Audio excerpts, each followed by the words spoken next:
Yeah. Well, the first thing I think of when I hear the word bullshit is I think of this. Was he a Yale professor? His book became a staple at most bookstores around the world. I think it was an essay he did while he was doing his PhD. I might be wrong. Harry Frankfurt, I think Yeah, was his name, on bullshit. yeah, And if I remember this text, and I'm telling you, it's been decades, if I remember it correctly, basically what he was saying was bullshit is worse than a lie, because at least with a lie you can be proven wrong and the error can be rectified. With bullshit, it's like, I take this expression because I heard it a few years ago, it's like nailing jello to the wall. You can't ever seem to pin the truth down. And so I think psychoanalysis tends to begin with a different point of departure, at least within the clinic, certainly within the cartel. And I'll try and develop that for a moment if it's okay. Within the clinic, what was the golden rule of psychoanalysis for Freud? In the beginning, I wouldn't say this is necessarily the case today. Bullshit, free associate. Say whatever comes to mind. Don't judge it. Whatever nonsense, whatever monstrosity comes out of your mouth, say it, and so on. And it's through bullshitting that certain patterns, certain slips emerge, and you can start to hear signifiers that are repeating, mixed metaphors, and these sorts of things. And so it's through bullshit that you get to a truth that hits the bullseye for this particular speaking being. That's a classical Freudian modality. Uh, on the other hand, there's a type of let's say, patient who comes to analysis today, and I think it's a manifestation of the spirit of the time. Sorry, there's a little child walking by right now.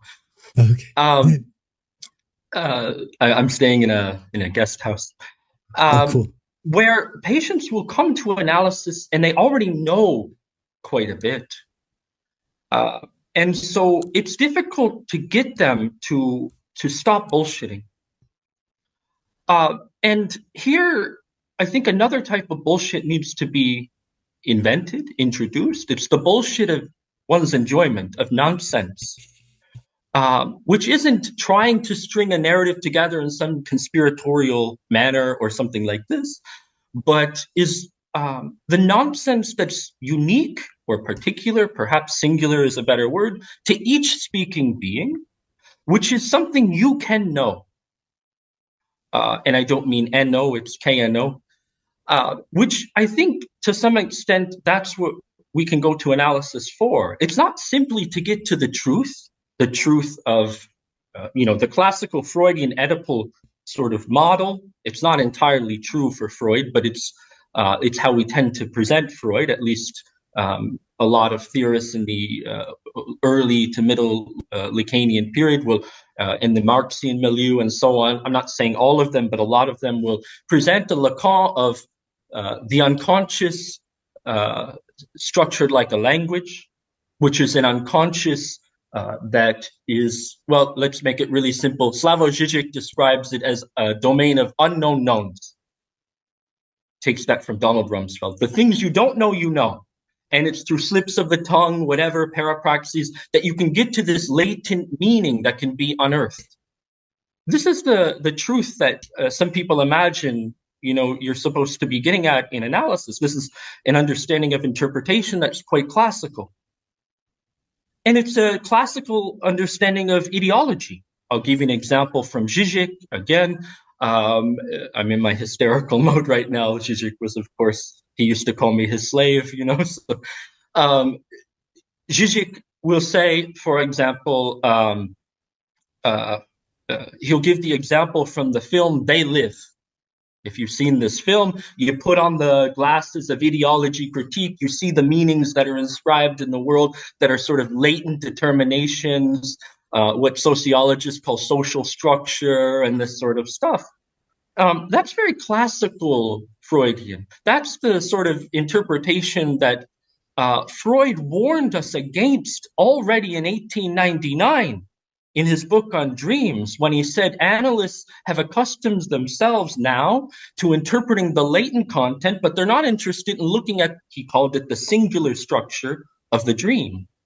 To do that, you need to look at the navel of the dream, which is the zone of drives, the whole, the jouissance, which is a bit more stupid, nonsensical. You can know that too. So I think there's, let's say, two aspects that we're really focusing on today in the clinic, increasingly the second. The first is interpreting the latent structures and this sort of stuff, slips, dreams, and this sort of stuff. And the second is what's beyond the fantasy of this Freudian structure, at the level of the drives, what some people call the passive jouissance. The what of jouissance? A passive jouissance. By which of jouissance. Yes, I realize now I'm throwing in more jargon. Well, this was Lacan's way as well. I hope at this point everybody's familiar enough with jouissance, right? And we'll just say, you know, this is very rough and you can add to it, but it's the opposite of what we take to be a sort of peaceful kind of pleasure, unconstrained, comfortable kind of pleasure. And is instead, it's very constrained. It's very intense. It's very